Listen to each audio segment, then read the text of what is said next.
that. So I encourage my audience to tune in and give a phone call to somebody because we know that all of us have somebody or have been dealing with inmate. Maybe your cousin, your friend, your family members, your neighbor, even yourself might have gone through the jail system. So now we're trying to find out how can we live after jail? How can we live after prison? For those that come out of jail, the jail system, how can they overcome that system in the background and get restored in society? Okay, so our guest is Mr. Sawyers, as I said earlier. Mr. Sawyers, how you doing? I'm good. How are you? Thank you so much for accepting our invitation. I know you're a busy woman, and it's a blessing today for you to say yes to come and be a part of our broadcast. Any opportunity to be able to talk about reentry or anything, Yeah, I'm there. you're here. I'm here. I'm, I'm there. I'm glad. Yeah. Okay, so now, when the chaplain first introduced me to you, I was like, wow, you were so on fire. Even though it was almost 2 o'clock in the afternoon, that's kind of typical time to get busy and tired. But you were so exciting, it still had a drive. And I told the chaplain, this woman is on fire. I don't really have an opportunity to get tired. Wow. I know for me, the more I'm working, the more I'm moving, the more I'm doing, and the more I'm helping. Yeah. And so that's what keeps me going up until I leave. Yeah. That's what I do. Yeah. You know. So now, looking at your bio, there's just a lot of stuff that I really will be out of breath to tell my audience who you are. So do you mind telling my audience and ourselves who you are briefly? Okay. My name is Idalia Sawyers. I Yeah. am originally from New York. Okay. Um, as you said before, I am the programs manager at Hampton Roads Regional Jail. I have had some different locations in which I've had opportunities to work in the field of criminal justice and social services. I've worked in the field of social services for over 25 years, Wow. and I just like helping people. Wow. My interest really is incarcerated people, Mm.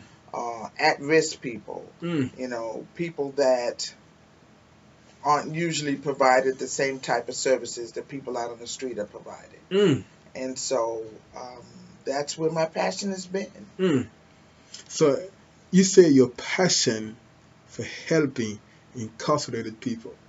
Yes. Now my question is, where that passion come from? Wow. I want to say back in 1992, if I can say that. You have all the time. I was living in New Orleans, Louisiana, Okay. and I had always wanted to work with female offenders. Wow. And I had the opportunity to go into Louisiana Correctional Facility for women Mm-hmm. and work with the women. Mm. I didn't. It wasn't a job. It was a volunteer opportunity, Okay. and I went every other week. I think I went every other week for Mm-hmm. maybe 6 months. Just sitting down and talking with them, and I don't know. It never left. The passion never left. Mm. And later on, when I did move to California and I started going to school, I was still interested. I remember writing a paper on, well, what about the children? Wow. Because a lot of times parents get incarcerated. Mm. Not just the mother or not just the father, but parents. Mm-hmm. What about the children? Mm. And that again, fed my desire to try and help people that were incarcerated. On a side note, when I first started working at Hampton Roads Regional Jail, one of the things I wanted to do was have a pod for women right after they have their children. Mm. Now, no, that's not going on Mm. at Hampton Roads Regional Jail. I Mm. don't think it's going on anywhere in Virginia. Okay. But moving from California, Yeah. Yeah. that area, it was talked about more. Wow. And because I think about that. I think Yeah. about our pregnant females. Yeah. And what happens once they have the baby, they Mm. come right back to jail. Mm. And I get it. I understand that they're incarcerated. And I understand they have to do their time. But I look at the separation. Mm. And that's emotional. Wow. That's grief. Wow. We don't really look at it in the same aspect of, well, she's not going to be with her child. Wow. We look at it as, well, she she committed a crime. She needs to, she needs to serve her time. Mm. What about the children? Wow. Wow. But anyway, I'm jumping. Yeah. So Yeah. that was just something that just came up for me just now. Yeah. And we look at men and we look at how many men are incarcerated, but our females are becoming more and more and more increasingly. The rates are becoming more and more increasingly high. Why is that though? I believe a lot of it has to do with trauma. Okay. And when I say the trauma of it, I look at it as, if we're not treating them while they're incarcerated, and we're just dealing with the criminal aspect, the sentencing aspect, when they go out, they're going to come back in. You may have a female that's been raped. You may have a female that's doing prostitution out on the streets. You have a female that's doing substance abuse. They come in.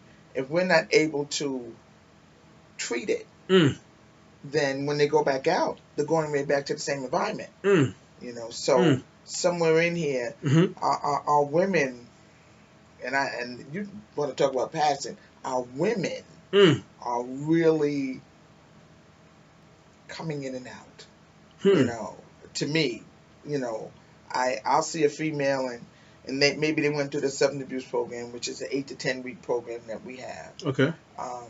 But it's not treatment, it's education. Okay, I see. Okay, it's not treatment. It's education. It's education. Okay. Okay. So, and some of them, to be real honest with you, could probably teach the class themselves. Wow. They've had it too. I only say that because they've had that class maybe 2 or 3 times. And I believe they'll get something different every time they take it. But some of them need treatment. They need, that trauma needs to be addressed. What they've been through, what they're going through, what they're gonna go through when they go back out. Even and I look at our, it's not just the females, it's our males. Because we'll have our males who people on the outside will have expectations on. They will expect them when they could, especially I'll use my dealers as a really good example. Okay. They maintain the lifestyle not only for them, but for family. Okay. Everybody. Okay. Got their hair done, got their nails done, Okay. got their bills paid. Now they get locked up. All right. And then they get ready to come home.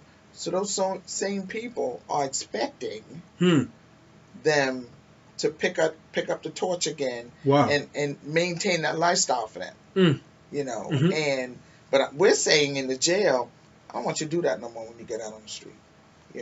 I know your income used to be this high, but when your income was that high, guess what? You had to look behind your back all the time. You were doing something that was illegal. Now I'm gonna send you to McDonald's. Now it's what, $7.25 an hour, but you don't have to keep looking behind your back. You don't have to do that because now you're legal. But guess what? They're home, and the same people that they went back to are expecting them to live at the same standard. That same standard. Wow. You said, where's my clothes? Where's my, Wow. need to go get my hair done. Wow. Well, he can't do that. Wow. He's not making that kind of money. Wow. Pressure. Pressure. Pressure. So now, how do we deal with that? Because it's an issue that is not going to go away. Well, one of the things that I like to do as a jailer is I like to pull agencies in the jail. Agencies from the outside. From the outside. Okay. I like to pull them in the jail. Okay. And that way they build relationship early. Okay. Okay. Because a lot of the offenders that I work with, they'll say something like, "Well, I don't trust the probation officer." Whoa, wait a minute. Wow. You don't know them. But past experience has caused them to do that. Okay. But 2010, the former governor established or had cities establish reentry councils. All right, so there's reentry councils in every city, and they are made up of usually the chief of probation for that city and the director of social services. So now we're going to look at it a little different. Now instead of you feeling like they are out to get you, their goal is to help you. But we're looking at years and years and years and years and years of it being a certain way. Okay. And now I'm telling you Mm. that they're here to help you, Mm. you know. Mm. And their belief system is, it's like your sure Miss Sawyers, you know. Mm. First chance they get to lock me up, they go like, no, no, no, no, no, no, no, no, no, no, no. What it's being done differently now. Mm. I need you to trust, just like you trust a dope man. Mm. I need Wow. you to trust That's a key that point. these people are gonna help you. Mm. You know what I'm saying? Mm. I mean, you gave your money. Mhm. You didn't know what you was getting. Yes, But you ma'am. gave your money to the dope Yes, man. ma'am. They went around the corner. They could have bought you back anything. Anything. You know Yes, what I'm ma'am. saying? Yes, ma'am. But so I need you to trust somebody who's gonna help you. Mm. So I get probation to come in, or whoever social. I have not had the luxury of having social services in yet. You know, but I get them to come. I get different agencies to come in.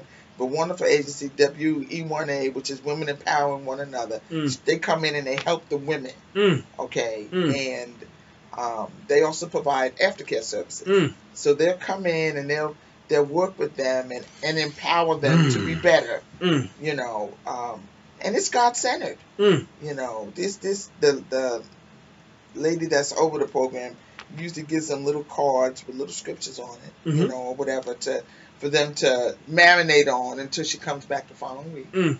You know, and I don't want to just speak about one. There's a lot of different agencies that come in and provide a service. Mm. We have domestic violence that comes in the Her Shelter. Mm. They come in and they have helped females leave.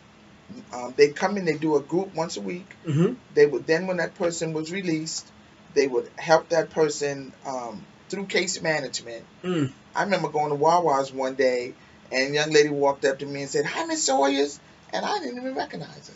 She looked marvelous, Mm. and she had been in Hampton Roads Regional, got connected with the Her Shelter, left the jail. Mm. Her Shelter helped her with everything. Wow. She got a job, she got Wow. an apartment, she got a life back. Wow. And that girl, and that's, I mean, I want to say we can help everybody, but at my age, I'm realistic. You know, I know if we can reach one, Mm. you know, I mean, yes, I'd like to reach 2, 3, 4, 5, 6, 7, but if we can just reach One. someone, Yes, ma'am. you know, and be able to help them and let them know Mm. Mm. that Mm. you can change. So what you're saying is that there could be a life after sentencing time. Oh, absolutely. There's- Oh, absolutely. There is. And I worked the drug court, which is, and I gotta try not to be too biased. One of my favorite jobs Mm. was Hampton Drug Court. Mm. They come out, they go through this 18-month program, they pay off their fines, they get a job, they get housing, they get deep into recovery. We talk about that trauma Mhm. that I mentioned Mhm. Earlier, earlier, yeah, you yeah, know, trauma because they're in the treatment. program 18 months, Mm. you know. Mm. And I have known some now that work at the same agency that provided them services years ago, Wow. you know, from doing well. Oh, people do recover, Mm. you know. People recover. Mm. You know, a lot of times society doesn't think they can, And, you know. and that was one of my burden. Society looks at people coming out of jail in a different light, In a very different light. They do. and they still hold the past onto them as if they have no future. One of the things that I do, matter of fact, DMV was just there Monday. Okay. I want them to have a state ID when they leave. Mm. You know, back in the day when I was doing this maybe 8, 9 years ago, whenever an offender left jail, they were given a face sheet, or they went to the PO where they got this really long sheet that had their picture and all the identifiers on there. But you knew they came out of jail, Hmm. you know. Hmm. And this is like saying, hey, I just got out of jail. This is who I am. No, that's not who you are. Wow. You know. Ooh. So now we have a connection with the Department of Vital Records in Richmond. Mhm. I got a buddy up there, and through the agency, through Hampton Roads Regional Jail and the Department of Vital Records, we get birth certificates.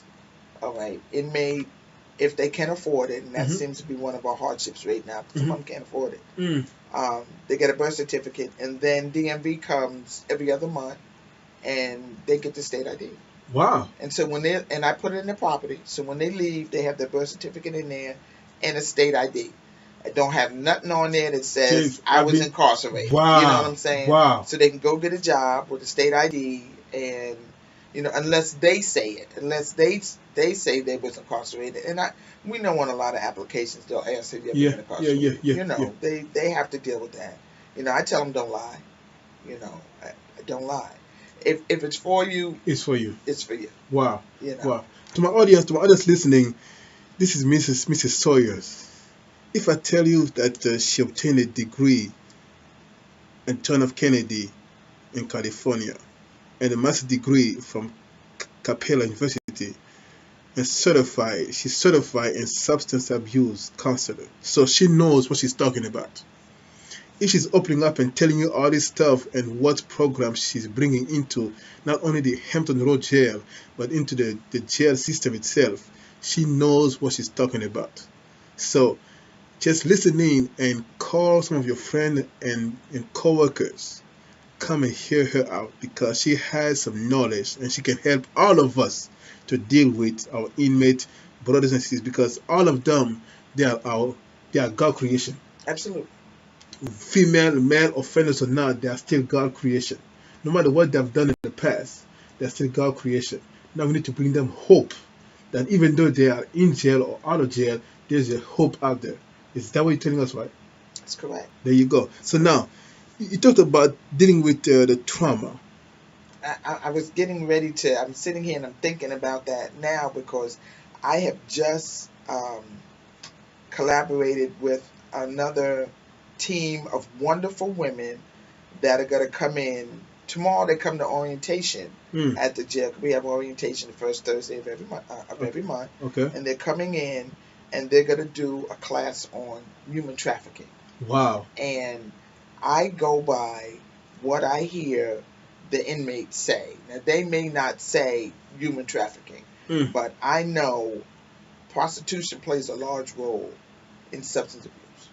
Wow. Okay. It does. And we have some women that have been locked up behind prostitution. Wow. So how do I help you? I need to find an agency that works with prostitution. And right now, everybody's talking about human trafficking, and we know a lot of times up to 18, it's sex trafficking. And then once you turn 18, it's prostitution. Oh, so it switches. Well, at 18, 18 and below, you're a minor. You're minor, yes, it's minor. Yeah. But once you turn 18, it's prostitution. And we had a young lady, and she was young, and she talked about how, when she was under 18, she was caught up in that lifestyle of being trapped, taken all over the country, and, but it wasn't her fault. If that was your lifestyle at that time, and then when you turn 18 and you continue to do it, is it still your fault? I mean, no. I'm going to say no. This will probably be something that will be asked out because I just don't feel like nobody addressed the trauma. We didn't address the trauma. Somebody need to be able to work with her around that. I mean, there's a lot of, and I talk about females and I talk about grief. Grief doesn't mean that somebody died. That's not the only reason that we deal with grief is because somebody died. Grief is a loss. It's a loss. I had, back in November, one of our substance abuse counselors had left from the agency that we contract with. And so I had to do the substance abuse classes and certify. So I did 2 classes. I did a female class, I did a male class. And I had them write goodbye letters to the drugs. All right. Because that's been their relationship. They've had a relationship with drugs for years. So you need to be able to write a letter, saying goodbye and mean it. Now, some wrote and some didn't. Because I said, look, don't write no letter if you're not feeling it. Don't do it just for me. Do it if you mean it. So write a letter to who? Well, I mean, if they were addicted to heroin, they goodbye heroin. Wow. I'm tired of what you did. Okay. If you was addicted to crack, they wrote a letter to crack. I'm tired of how you you made me not feed my kids, or you caused me to be out on the street selling my body, or you had me. I mean, this is the Voice of Truth radio station. So, but I mean, there's a lot of things that they did that they didn't want to do. You know, you get caught up in the grips of addiction. It'll make you do some things that you would never ever think that you would do. And so I wanted them to get in touch with some of the things that they've done behind a substance. And that's how I say it. Behind a substance. Something that you see for a minute, you know, and then it's gone. Something, I mean, we did course sheet where I had them itemize every drug they've ever used, at what age they used, and how long they used it. I mean, some of my folks used for 30 years. Wow. Their amount was $2 million. I mean, it just really depends. Wow. I mean, because if you know, gateway drugs, you know, your marijuana and your alcohol, your nicotine, you know, you started using some of these drugs. And I guess what I'm saying is I needed to open their eyes to let them see how much the drugs had affected them. So now, when I'm dealing with and I'm going to kind of go back to the reentry piece. I need you. We have relapse prevention in reentry. Relapse prevention. Okay, and that means, how do I help you be successful when you get out of here? You know, AA comes in the evenings and does a group. They don't do a group, they do a meeting. They don't do groups. AA does meetings. And they connect with the inmates, so when the inmates get out, they have a connection. Again, I always want people to come in. I don't want to send Joe to social services to ask for Miss Johnson, and he's never seen Miss Johnson. So I'm going to have Miss Johnson come to the jail. And I'm going to have Miss Johnson familiarize herself with them. So they'll feel comfortable when they get out and they go to wherever they have to go and ask for Miss Johnson. They can say, hey, Miss Johnson, how you doing? Miss Johnson, oh yeah, I remember you was in the class. It makes a big difference, you know, because you are already shame-based, having a lot of time to go somewhere. And now you have an opportunity to go see somebody that you're familiar with the face, you know. So it's not I'm looking for this lady, and somebody has to say, well, who are you? You know, oh, well, I was just recently released, you know. And that whole mindset of, oh, okay, you was released from jail, you know. You know how society, or not just society, but how some people, because I don't want to say everybody, how some people feel when you're dealing with someone that's just been released. You know, there's a stigma that's attached to being released from jail. And that's one of my key challenge is the stigma that people who have never been to jail, when they see somebody coming out of jail, they still hold it against them. It is sad. Okay, and here we go. Here we go. That not only goes for people getting out of jail, that goes for addicts, you know, that goes for so many other people that turned left instead of right. But there's a lot of people that have not been caught that have turned left instead of right. You know, so are we judging? You know what I'm saying? Are we really judging?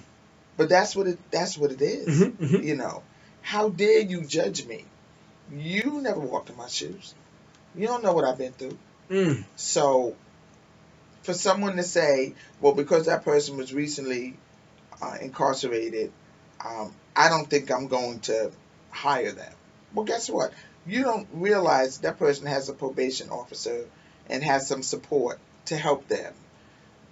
They might be one of your best employees. And let me even talk about somebody that maybe substance abuse.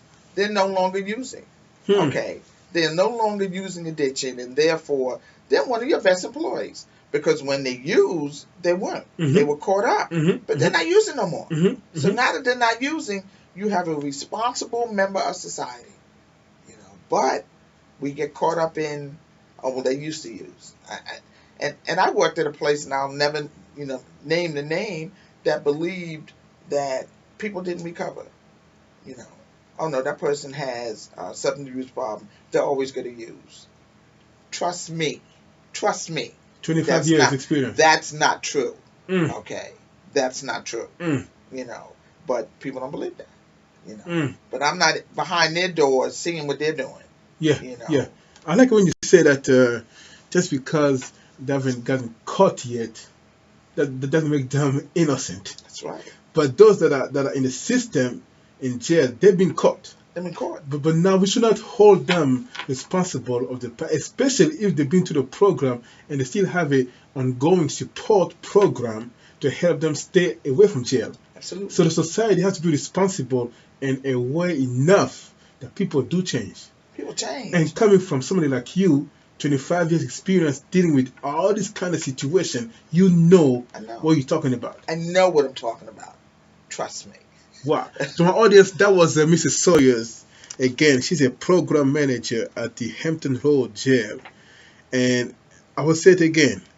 She knows what she's talking about. I have no idea what the jail system is like. So I had to have somebody like her who has an insight to come and help all of us and give us an awareness on how to deal with our brothers and our sisters in jail. Because at the end of the day, they are God creation and they are our brothers and our sisters. And we have to extend to them a hand. Just as God forgives them of all of their messes and mistakes, we also are responsible to forgive them and allow them back in society. So next week, we're going to pick it up from here on just to see how we can help them to be restored in the society. So tune in next week and spread the word with your family members, your friends about this broadcast that we are dealing with the inmate system. Okay, so until next time, same channel. God bless you. Bye bye.